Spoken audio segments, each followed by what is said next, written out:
I also gave you, I think something in your book has a chart. I might have actually put it on here. I'll get this turned up in a minute. But one of the biggest things that we've got to remember is the different levels or the different layers that are developed. The ectoderm, the mesoderm, and the endoderm.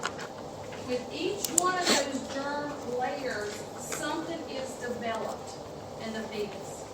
Okay? So they all develop, our tissues, our organs, all derived from these germ layers. Okay, so I want you to know which germ layer develops what. Okay? I think I put, yeah, here it is. As you can see, the ecto, meso, and endo develop different parts. So, like with the endo, the respiratory tract is developed. Our nasal passages, lining of the digestive tract, our liver and our pancreas, our bladder, our vagina, if it's a female. So I want you to know what's developed within each one of these layers.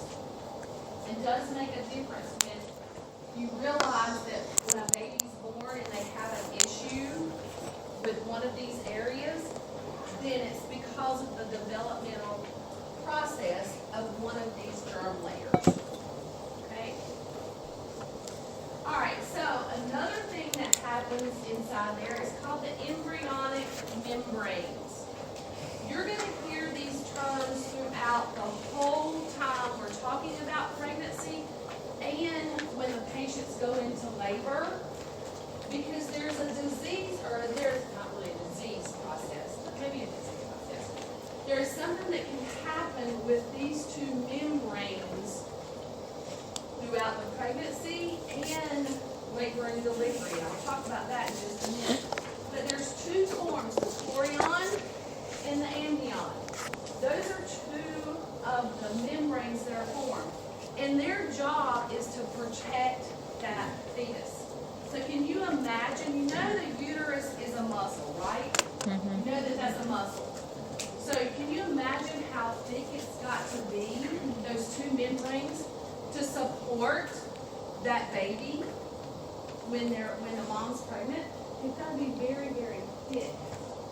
So the chorion is the outer part of it, and it's going to develop the fetal side of the placenta. Very, very smooth. It contains the major umbilical blood vessels, and we're going to talk just a little bit about the amount of arteries and the amount of veins that are in these umbilical blood vessels. We'll also talk about sampling that can happen when moms need some additional genetic testing when they're pregnant, i.e., if something's wrong with the mom, we can actually go in, and I've got a video that I'll let you see that will actually go in. It's called CVS, chorionic villa sampling. They can actually, the chorionic villa is in the chorion membrane. So it is going to give me lots of information about the fetus and if there's any genetic issues going on. So, and I actually got a little video on how they do the chorionic villi sampling. I might just say CVS because that's a mouthful. But when you're knowing that there's a testing that could be done, it's in that outer membrane of the uterus, which is called the chorion. The thing of it is we can't do testing too early. Moms have to be about 8 to 11 weeks before we can, because of developmental, it doesn't develop. It takes it a while to do it and develop for us to get in there and get an actual sample, a good sampling to give us some evidence to see what's going on with that baby. So about 8 to 11 weeks is when we can do that. And that's the chorion, it's the outer. The inner membrane is the amnion. And this actually forms the amniotic sac. Okay? So it's going to cover, it's going to enclose the embryo, and it will cover the umbilical cord. So as the baby gets older and older and older, and grow and grow and grow and grow and grow, everything's going to become in contact with that fetus. So the chorion and the amnion are both going to be right there protecting that baby. Does that make sense? So we've got a chorion and an amnion. Now, like I was saying a while ago, this is very, very important in as far as keeping that baby safe. Keeps the baby cushioned.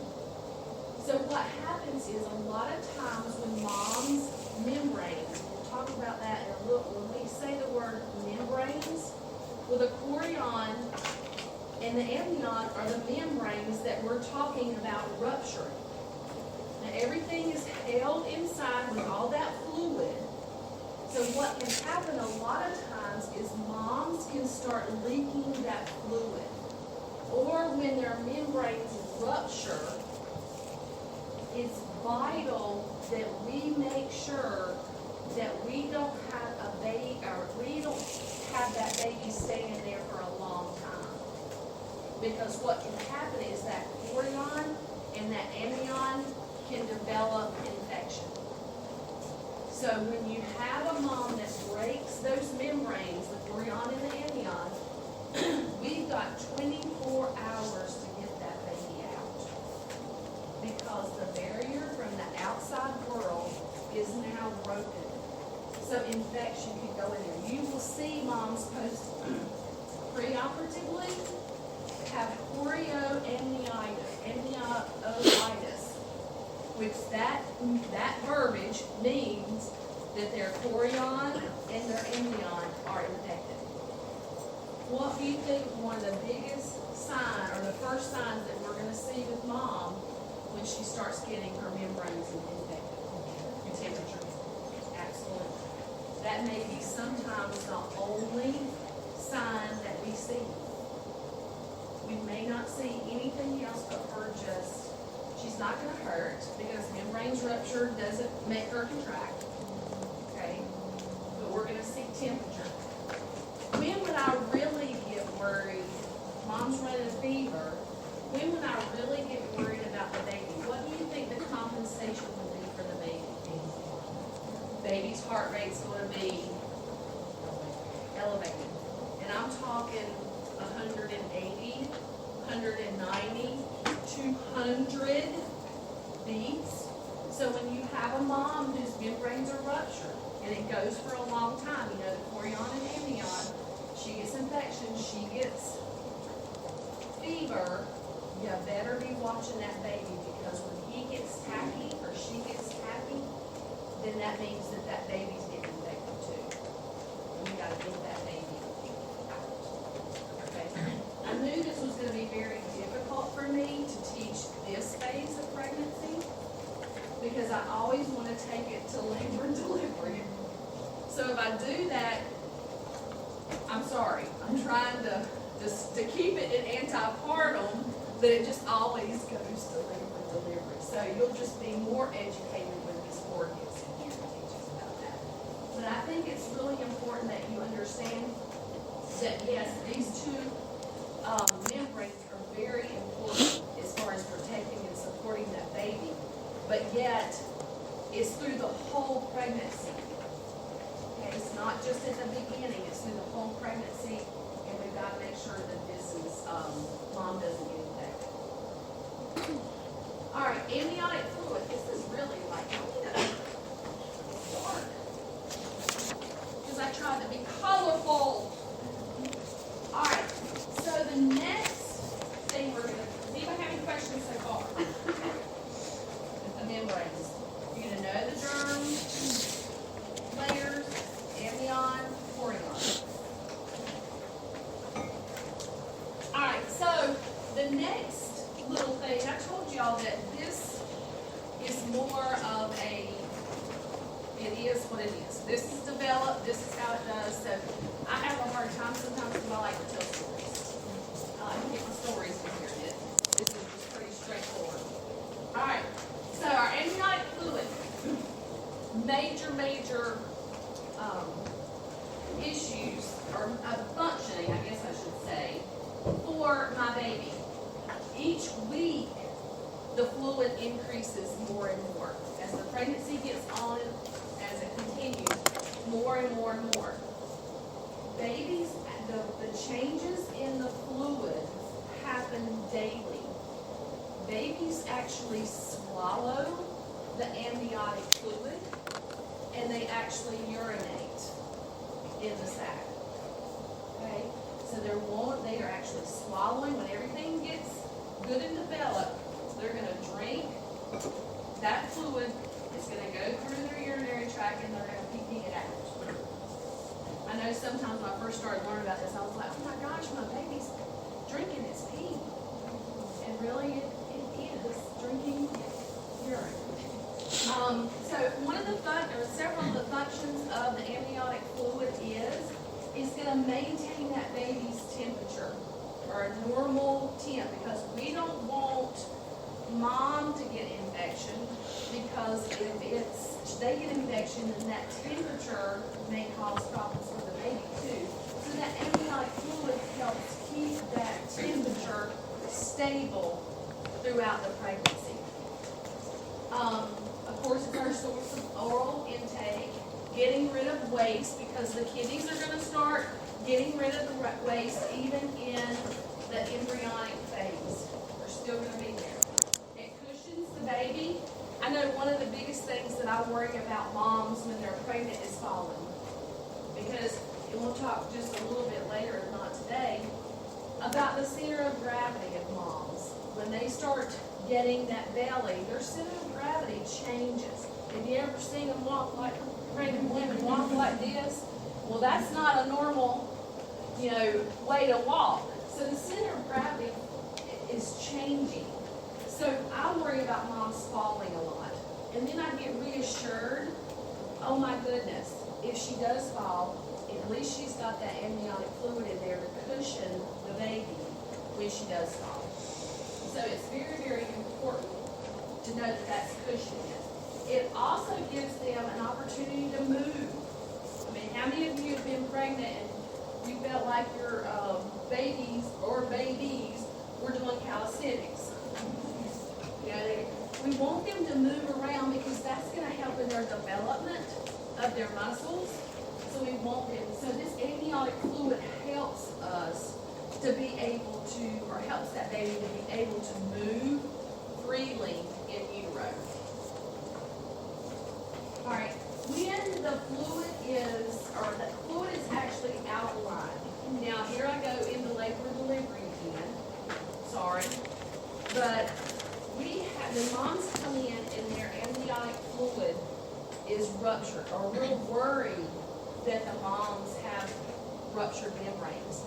Because it's alkaline, I can get a piece of tape that I can actually put inside the vagina and touch it to see if it's actually fluid, amniotic fluid, or if it's urine. So you'll learn that more when you get to labor and delivery. But the good thing is a lot of moms pee-pee on themselves. Okay, they do, because of all that pressure, and we'll talk more about how we're feeling when we progress with pregnancy. But there's a lot of parents, sometimes they think that their membranes are ruptured when actually they're actually peeing on themselves. Okay, so we can actually test this. Another thing that is on the baby that will help, and the reason why I think about this lanugo, that's the little tiny hairs all over the babies. And the other thing is burnings. You've got to think about, this baby's going to be in utero, in amniotic fluid for 9 months. Think about how, when you go home and you get in a big tub of water, and you stay in for about 20 or 30 minutes. How does your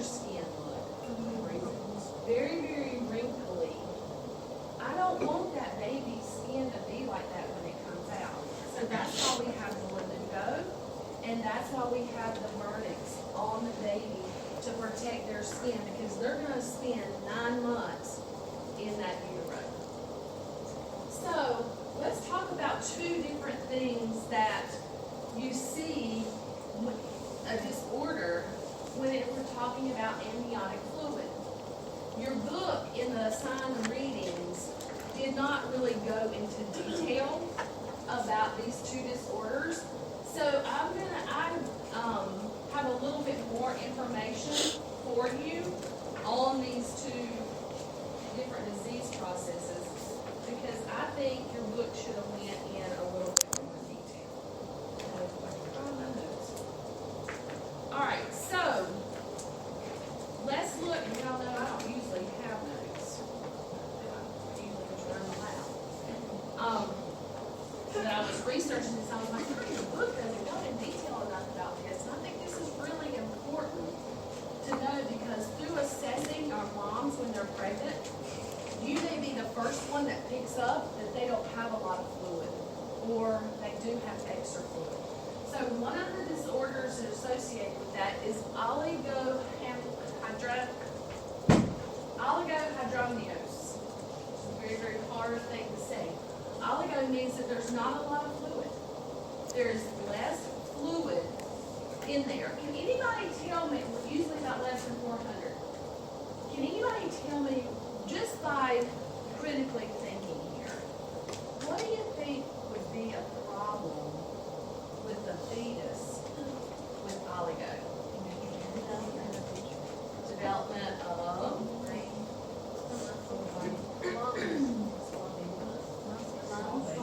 Cause them the fluid volume, like for them, like would it make them like dehydrated? Keep going. Dehydration, and it would make it to where like with your eyes. Huh? And Kidneys! Woohoo! I didn't hear you. Woo! Because remember, we just said that the baby swallows fluid and pees out, and that's what helps maintain that amount of fluid. So if this baby has a renal issue, has a kidney issue, is he peeing? He's not peeing. So that's going to be one of the biggest diseases or disorders that may be going on with my baby, is mom has oligo. It also may be a way of telling us there may be a birth defect there. So it may be looking at birth defects. The other thing that might be an issue is placental problems. We first think with oligo that there's a kidney issue, but we may need to go into further detail and further testing to see, is it a birth defect that's causing this decreased amount of fluid? Is it a placental problem that's causing this decreased amount of fluid? The other thing that might happen is if mom gets dehydrated. If mom is dehydrated too, that baby's going to take every bit from that mama. And if mom gets dehydrated, then baby is going to be using up that fluid and using up that fluid and taking everything from mom. Another thing is the leaking of fluids, and we talked about that before. Some people don't realize that they're actually leaking amniotic fluid as opposed to peeing on themselves. Okay? So anytime I have a mom that says, I really think that I'm moist down there, you're going to get a little moist, but I feel like things are running down my legs, I always need them to come in and let me test to see if it's truly amniotic fluid or is it urine. Because what did we say a while ago? If membranes are ruptured for a long period of time, what can happen? Infection in the membranes called chorion and amnion. So I can't take a chance with that mom saying, I'm leaking, I'm doing something, anywhere in her pregnancy. So I've got to make sure that I know that and I'm trying not to go to labor and delivery, I promise I'm trying. sometimes you can have a slow leak, and sometimes you can have a big old gush. So the slow leak is more concerning to me in the earlier stages because of infection.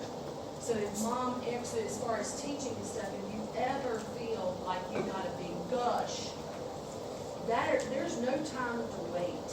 When that gush of fluid comes, you need to be getting to the hospital, because remember, we've got 24 hours. And you know that mom's membranes can rupture before she's in labor. You know that. So if I've got 24 hours to get this baby out before there's an infection that can happen, I need to do it. So what's more concerning, a slow leak or a fast or a A slow leak if I'm worried about oligo, okay? But sometimes with that slow leak, I'm just not, moms are not sure, okay? Now, when both of them, let me just back up. A slow leak is gonna be something that mom may not understand, that it's actually the membranes rupturing. So I'm really more concerned about a little slow leak. Sometimes they can seal themselves, but I really want, if mom's got a slow, I got 24 hours. So I constantly be thinking, 24 hours, this mom's in labor, this is a slow leak, I gotta get this baby out. So what happens if, for instance, it's a slow leak and they're early on in the pregnancy? Like, is there a way that they can stop the slow leak from happening? They put them on bed rest? They can put them on bed rest, and they can watch the mom. What they'll do is they will put them on bed rest, but as soon as mom starts running fever and baby gets tacky, we're gonna have to deliver that baby. Okay, so like, it's basically if they have a slow leak, no problem, most likely go ahead and deliver it, put them in the hospital. Right. Okay, gotcha. Yeah, because I remember, that slow leak is not breaking the whole barrier from the outside world, but there's some there. But what they watch is mom's temp. And as soon as mom's temp starts to elevate, they're gonna do something. So that's why it is vital when you talk about fluid, that you make sure that you watch that mama for temperature. And I don't mean check it every 4 hours. I mean every 30 minutes. Because that mom can start running that fever just like that. And I've got to be on it as a nurse to make sure that she doesn't get infection. Alright, so another thing that can happen if mama starts developing poly or oligo in the later parts of pregnancy, like the second trimester, there's a term that's called IUGR. Have you ever heard of that?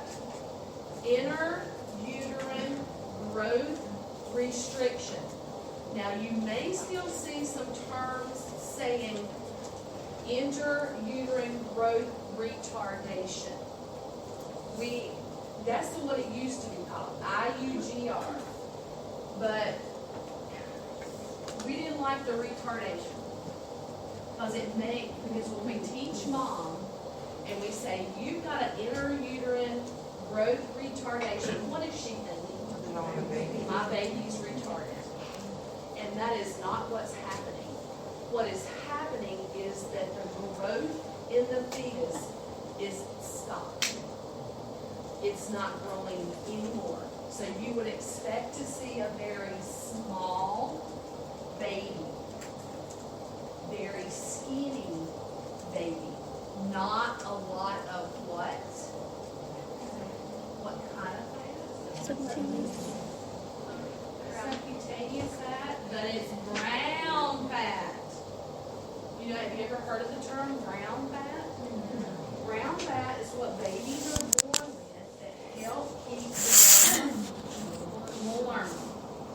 Okay, it's called brown fat. There I go again, going into newborn, and I'm sorry, y'all, I can't help it. There was a labor and delivery nurse like quizzing on brown fat. And we were like, We don't know what that is yet. We haven't learned about it. even if it only has fat, like in the water. Yeah, and it keeps the baby warm because babies, when they're born, can't maintain their teeth. And they gotta have brown fat to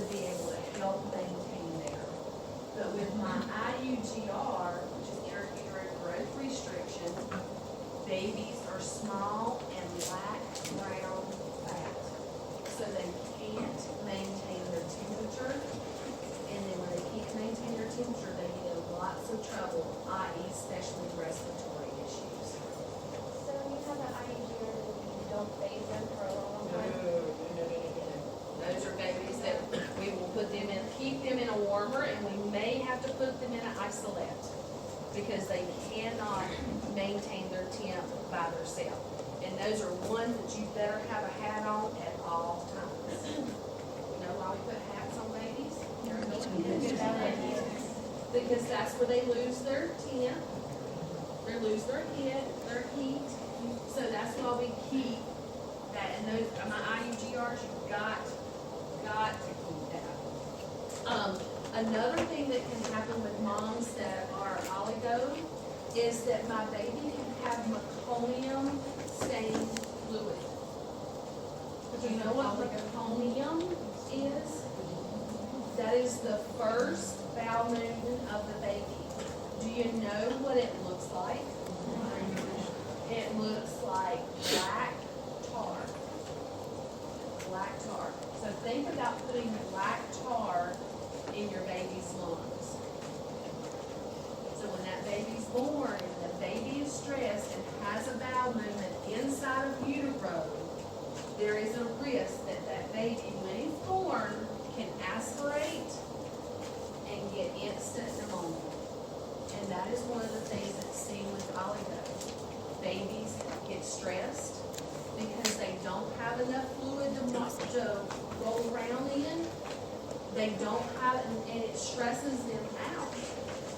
There are ways, and I promise I'm not going to do this, there are ways that we can tell on the fetal monitor that babies are stressed, and they may have meconium stained fluid on the monitor.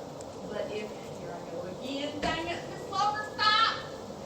If a baby's had a bowel movement and the membranes rupture, first of all, what color should the amniotic fluid be? Clear. Should be clear. But if they have a bowel movement inside utero, what does it look like? Green pea soup.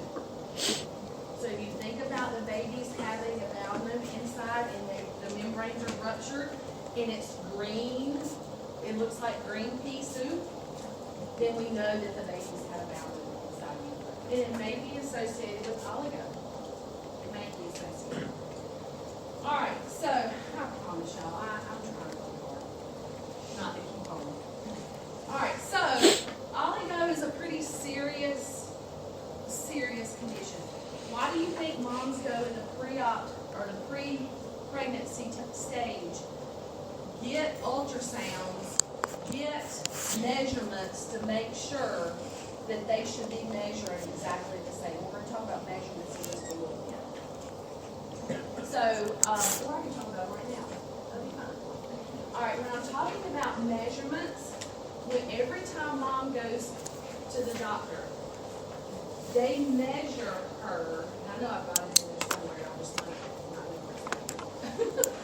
They take an actual measuring tape, and they go right above the census pubis with the measuring tape, and then they measure to the fundus of the uterus.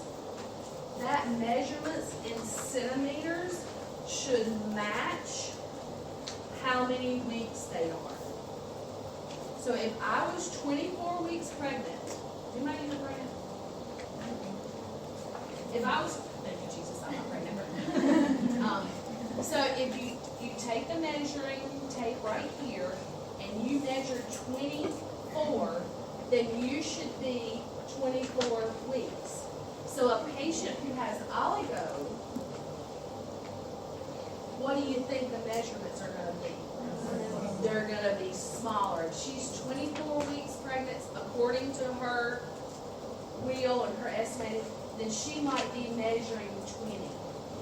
So that is another thing that's going to tell me, and through my assessment, is she on dates? Is she on time? Does she have oligo? Because if she does, we've got to do more testing on that baby to see why this is happening. All right, so that's oligo. Poly. Poly means what? Want a cracker? So we've got polyhydramnios, that is increase of amount of fluid. Almost to the point that it's greater than 2,000 milliliters. That's a lot. I will tell you, my husband had a cousin who was a heavy drug user, pregnant with twins. When she was 29 weeks, remember what we just talked about measurement, she was 29 weeks gestation. She measured 54. Do you have 54 weeks of pregnancy? No, you do not. You have 40 weeks of pregnancy. So that is polyhydramnios. 29 weeks, she was measuring 54 centimeters. So babies did have, and she was pregnant with twins. One of the babies was not developed from here up. The other baby is severe and mentally, physically handicapped, has cerebral palsy, cannot see, cannot hear well. In fact, one of my seniors works with, and she's in a home, she's wheelchair bound, so she has lots and lots of abnormalities. Now, do I say that poly is one of the major causes? I think absolutely. Do I think drug use is a lot? I think that has a lot to do with this as well. But babies that are born of mamas that have polyhydramnios are severely at risk for having in-depth abnormalities. Lots and lots of abnormalities. Downs, cleft palate, GI tract doesn't work. Lots and lots of issues that happen with polyhydramnios. So, those are two disorders that are not common, but are seen with moms in relationship to amniotic fluid. Now, I know in your reading that I didn't have you read a lot about that, but I think that's a pretty important disease processes or disorders that I want you to know about. So I want you to know about oligo, I want you to know about poly.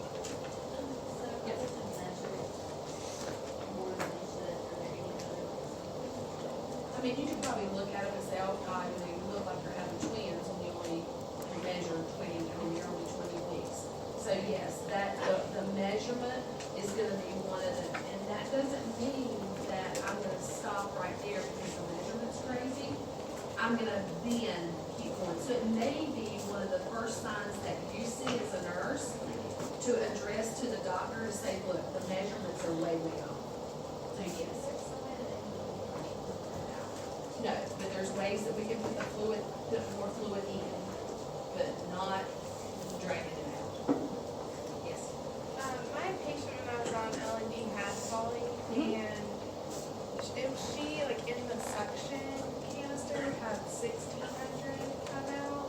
So they already knew going into this she was poly. So if it's like high like that, will they still say like she has polyhydramnios? Yes. Okay. So it's not like it has to be 2,000. No, Just right. high. Yeah, that's high. Yeah, that's high. But, I mean, we're looking at 2,000. Was she due? No. Okay. Okay, so 40 makes 2,000. Right. Okay, yeah. It was a lot. They had to like tape the plastic and like throw it up in the air because it was like about to go everywhere. Yeah. Isn't it? Somebody saw a section that had polyhydramnios in it.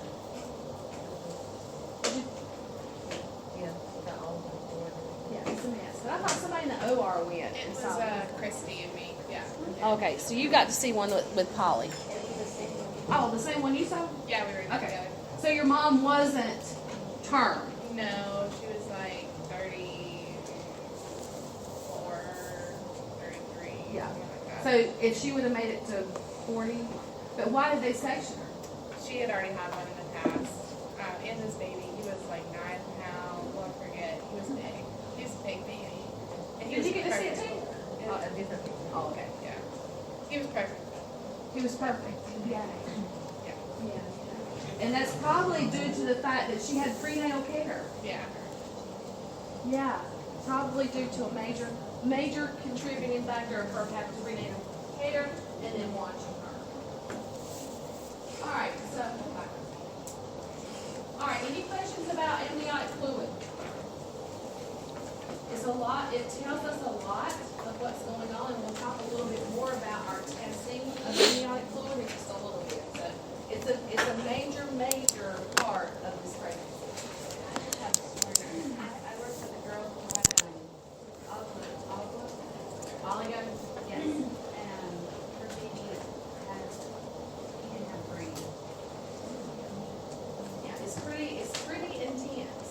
But they, I guess she wasn't fully, I guess it was just thinking, they actually let her go for about a week. Right, and is there anything they could have done? And the other thing with what they want to do is let her labor on her own. And that's very, very hard to send mothers home if they know that their baby is demised, or they know that the baby doesn't have a brain, if they know there's nothing they can do. The bad thing is seeing that mother walk out of that hospital, knowing that her fetus is dead, or knowing that, and we want her to labor on her own. Because it's very, very difficult, because I want her body to rid of the contents by herself, because that means I'm gonna add more medicine to her, I'm gonna give her things, putting her at risk, so I want her to deliver on her own. She has the baby at home and it's. No, she'll come back when she gets in labor. Okay. Yeah, She'll literally go in labor and like. Yes, yes, and there's some patients that don't deliver their fetal demises. There's some that we have to put in and induce them. Yeah, so that's another whole issue. I know at Devon, I don't know if she considers this, but we don't put them on labor and delivery if they don't have a good baby. Right, and we do everything that we can possibly do to not have them on a unit that they can hear and see babies. They sent my cousin home with her second one and told her to deliver it at home, and she, I think, ended up delivering it in the toilet because she like went that fast or whatever. But it was like very small. Very small. Yeah. Depends on where they are in their gestation. And like now she won't even acknowledge that she was pregnant a second time because she has 2 healthy boys and everything, and then the one in the middle. And that's her way of dealing Yeah. with it. You know, it's just, sometimes we just push things to the side and think, I'm not going to deal with this right now. And that's just a defense mechanism. Yeah. And you'd be surprised at how many people come in and have lost babies. And sometimes they don't want to talk about it, sometimes they do. I had a teacher, and that happened, and she had to quit her job,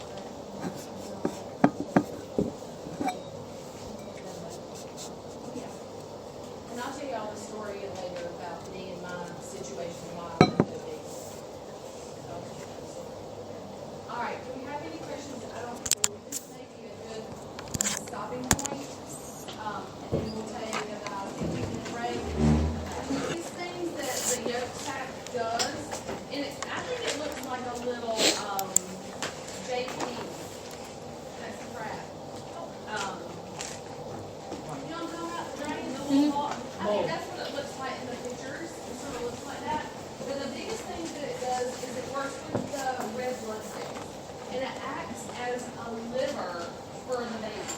Because the baby's liver is very immature. Even when the baby's born, the liver is immature. I was getting ready to go into newborn now. With this. So it works in transporting maternal nutrients and O2 through the circulation, through the cord, and eventually that will go away. The yolk sac will actually just disappear.